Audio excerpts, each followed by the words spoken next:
Evening, peeps. Good evening. Apologies that we didn't do a live today. Today being Sunday, I am filming this at 10 o'clock on Sunday evening. I was thinking about it, but I knew that I was going to come home late today, and I thought it's a bit too late. Well, I would have done the live around now, and yeah, it's a bit too late. We will definitely do one on Sunday. We might do one midweek. I'm off work on Wednesday. We might do a live on Wednesday, although I did want to do an Addy and Friends on Wednesday. So look, we'll see. We'll see. But yeah, apologies that we didn't get a live done. That is cheap and cheerful Captain Morgan. Does the job, you know. Does the job. All right. What is there to talk about today? I did see something the other day about Daniel Dubois splitting up with his trainer. Or was I reading things? I think I saw something about him linking up with Mark Tibbs. Yeah, it's not. I don't think it's been 100% confirmed, but I did think that it was rumored. I'm reading something here on Boxing Scene website. It says here Daniel Dubois begins rebuilding process with change in personnel. Sometimes that works, sometimes it doesn't. We'll see. We'll see how it works. It's difficult for me to comment on it because, again, nothing has been confirmed. Is Mark Tibbs a good trainer for him? I mean, Mark Tibbs done a good job, I thought, with Dillian White. I think done a good job. I even thought Dillian White, especially in the second Chisora fight, I think that's one of the best performances I've seen from Dillian White in a long time. Although the scorecards won't reflect it, because I think the scorecards were very close until Chisora got knocked out, but I thought he looked mature, didn't rush, done some good work off the ropes. I thought we actually looked good. I'm still a bit surprised by that split.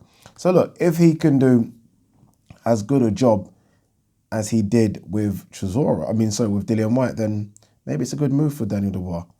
Maybe it's a good move. We'll wait and see. But it was good to see Daniel Dubois put something out on his Instagram, talking about the defeat and that he will be back. It's good. It's good. Let's see what Frank's going to have in store for him in 2021. All right, let's run through some stories. Carl Frampton, if Garcia beats Pacquiao, he becomes pay-per-view star like Canelo. Yeah, well, not that big, but there's something there. I've always said if he's just a very good fighter, so not elite, not a great fighter, he's going to become a massive star just because he's got that pull. But if he can be a very, very good fighter, like we're talking, see the eyes that good, then yeah, he's gonna be a pay-per-view star all day long. All day long. Again, it's how they convert that social media following to pay-per-view numbers and all that. Like, I still think, I don't know the analytics of his social media following, but I guess the majority of those people are going to be teenage girls from fucking 13 to 19. I'm guessing that's going to be the majority. How many of them are going to want to watch him box or even care to watch him box? So it's how they try and convert that following. I don't even know how many Instagram followers he's got to becoming boxing fans. That's not easy. All they care about is him posing with his top off. Do you know what I mean? They don't care about him getting punched in the face or him punching people in the face. That's going to be difficult. But if they can do it, then yeah, no doubt they've got something special on their hands. Khalid Plant, no doubt in my mind, in due time, that I'll be on the pound for pound list. Have a quick look at that pound for pound list, actually. Who's on there? He must be around the top 20. So it's not out of the realms of possibility that with another good win, let's say he fights Benavidez, for example. If he fights Benavidez and beats Benavidez, then he's gonna get close to that top 10. Thing is, Okay, here's the top 10. So Canelo number 1, Inoue 2, Crawford 3, Usyk 4. Usyk shouldn't be 4. Errol 5. Okay, yeah, with that win over Danny. Teofimo 6, Loma 7, Estrada 8, Josh Taylor 9, Ioka 10. It's good. It's a good 10. It's a good 10. Yeah, yeah. I think Caleb Plant will be in and around the top 20. But there, I mean, look, both Charlos must be getting close as well. Usyk, by the way, should not be number 4. Usyk, I think, should be in the top 10, but maybe around 9 or 10. I mean, he's in that top 4 position just because of what he done as a cruiserweight. Nothing to do with what he's done as a heavyweight. So I don't think he should be in there. But yeah, I think Caleb Plant isn't that too far away. What else we got? Adrian Broner, lightweight division is on fire. I feel like Tank Davis is the best.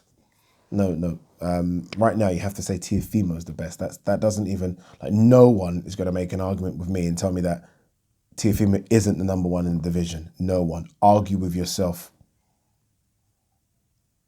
No one. Teofimo is definitely number 1. I mean, come on. Gervonta's last fight wasn't even at lightweight. You know what I mean? So come on. Teofimo beat the man.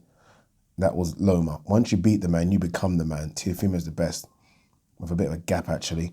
Shaquille O'Neal plans to invest in bare knuckle fighting championships. This is the future of fighting. It's not. How can that be the future of fighting? What are you talking about? Bare knuckle fighting championship right now is just for washed up MMA fighters and washed up boxers. That's all it is. And that's all it will ever be. Sorry, it's all it ever will be. Future of fighting. I mean, they had Paige Van Zandt. I don't know if you guys know who Paige Van Zandt is. Former UFC fighter who literally, I think, lost, 3 of her last 5 fights in the UFC. Got cut. When I say cut, I mean let go. Not physically cut, let go. And she had a fight. She headlined their BKFC's recent pay-per-view event and got beat. It's literally just for fighters that are coming to the end of either MMA or boxing. That's all it is. Austin Trout had a fight. Dominates Juan Garcia. Guys, I didn't know Austin Trout. What? There was a lot of talk about Austin Trout coming back as a welterweight. Let me quickly have a look about what weight class he actually fought in. Didn't know this. 2 secs, peeps. Welter. Okay, he actually fought as a welterweight. Okay. Let's see what Austin Trout can do as a welter. I mean, the guy was fighting, to be fair, 21-7, but I mean, how Austin Trout was making, I do not know how Austin Trout was making welter. But well done, Austin Trout, and he's come back. I mean, he's still got somewhat of a name where he might get in the mix. He might. We'll see how he gets on. Callum Smith backs Canelo big to beat Saunders, Plant, Yildirim. Yeah, I think most kind of do. I'm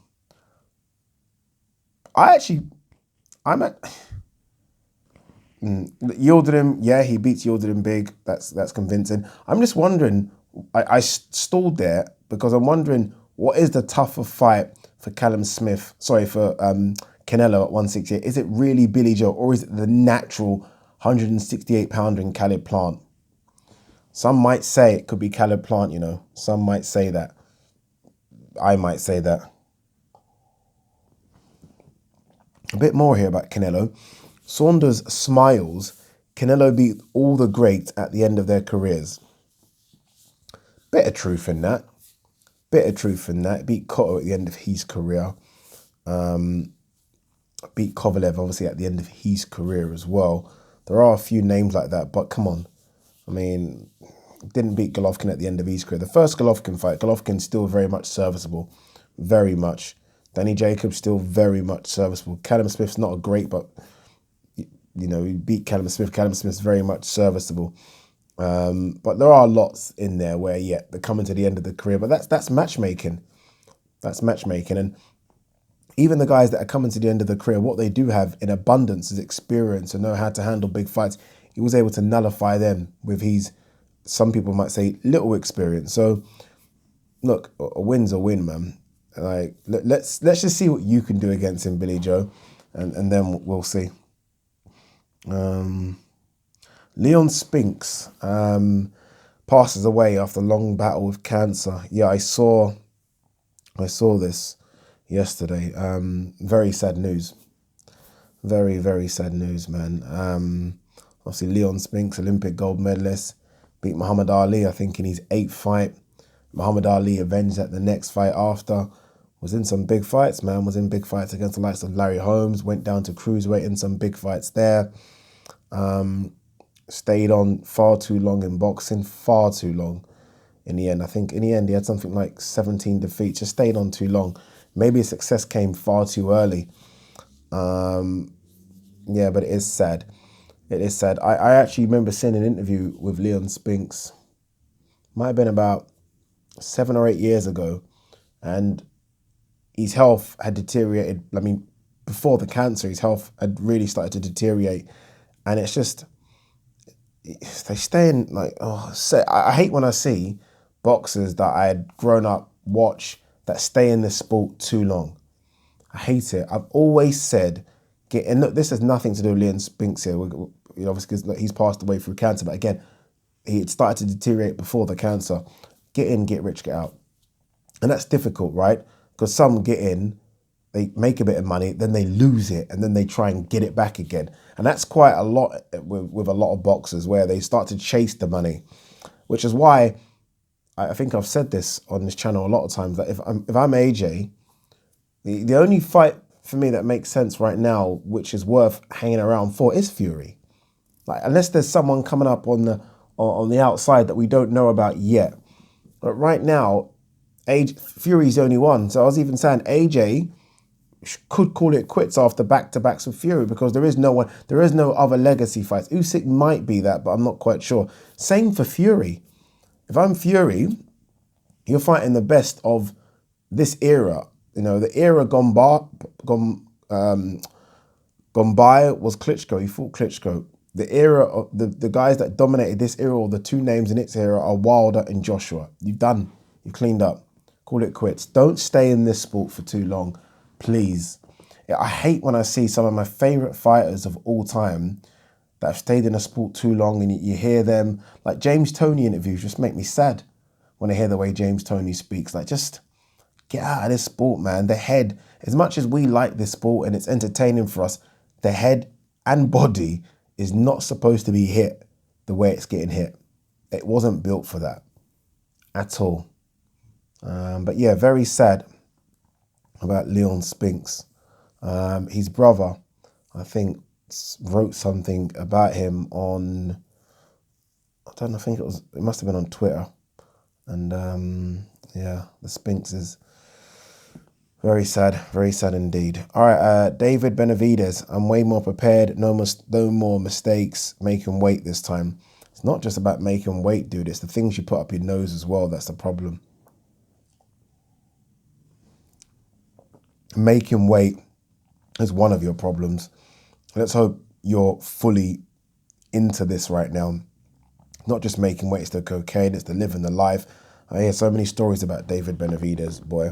I just hope he's serious, because there is a super talent there if he is. A super talent. A lot of people think he's the man to beat Canelo. Not Billy Joe Saunders, not Caleb Plant, not Achalo, not Golovkin, not Andrade, David Benavidez. But does he live the life? Absolutely not. Breland, Wilder's career is over. He doesn't train. I'd beat fighters on his resume. This has got very ugly. Now, Breland spoke to Tunde Ajayi and Spencer Fearon on their channel. Go and check it out if you haven't checked it out. Channel's getting some really good interviews. Obviously, they've got a good black book, right? And I feel like this thing that they're going through, or what they've gone through, is way before the Fury fight. I think there's been issues in the camp before, because how Wilder reacted to Breland throwing the towel and then accusing him of spiking the drink and everything like that. For me, that's been boiling and simmering from before the Fury fight, because that I actually thought they were like that. Obviously not. I don't know if this is Breland just being a bit sour about how it's ended, or if he's right about Deontay Wilder. Maybe it's right. I mean, if anyone knows, he knows, right? But I do wonder if it's a bit of sour milk just because of the way it's ended, because Wilder has accused him. Wilder's literally hurt his reputation by accusing him of some of the things he's accused of. Now, I don't think we, with a bit of sense, believe anything that Wilder said about Breland, but it's going to hurt nonetheless. It's going to hurt. It'll be interesting to see what happens with Wilder. There has been talk, it's not going to be Fury next. It isn't, trust me. There has been talk about Charles Martin. There has been some even talk. I read something about Trevor Bryant. I've read talk about Andy Ruiz. The good thing about Wilder is that there are some good fights to come back to. Yeah, it might not be the fights he wants, which is, I guess, Tyson Fury and Anthony Joshua, just because they make so much money for him. But he's made good money in his last 3 or 4 fights. Like, he won't be far away. If he can go in there and ice a Charles Martin and maybe take that next step up and ice someone else just a few more levels up. I can't think of a name off head right now. I was going to think of like a Hergovich, but that's a big risk. But if he can ice a couple of names, his name will be put back in the mix straight away. His name will be in the mix just because he has got that about him. But again, reading Breland's comments there, maybe it's done. Maybe it is done, man. Be interesting to see what happens with Wilder. I really can't wait. What got else in here? A couple of last bits, people. Morris Hooker, I can't wait for this fight, by the way. Morris Hooker says, I've got to be smart. Can't lose focus against a young, hungry Virgil Ortiz. That is such a good fight. Really is. Remember, Morris Hooker was supposed to fight Prograis. I mean, these guys done a face-to-face. That was supposed to happen. I wonder if they're going to revisit that. But this is no easy fight for Virgil Ortiz. Morris Hooker, a lot more experienced. I just think Virgil Ortiz, too big, too strong, and no wear and tear whatsoever. Hooker's got that now. So, look, I would always go with Virgil Ortiz on this one, but Morris Hooker can definitely do the upset. 2 seconds. What we got here? Fury and Joshua still to agree whose name comes first. Who gives a fuck about that? Like, whose name comes first? Because obviously, if you don't know, I'm sure most of you guys know what we're talking about, but obviously on the fight posters, it normally is champion first, then challenger. They're both champions. And even when they walk into the ring, it's who champion last, challenger first. They're both champions.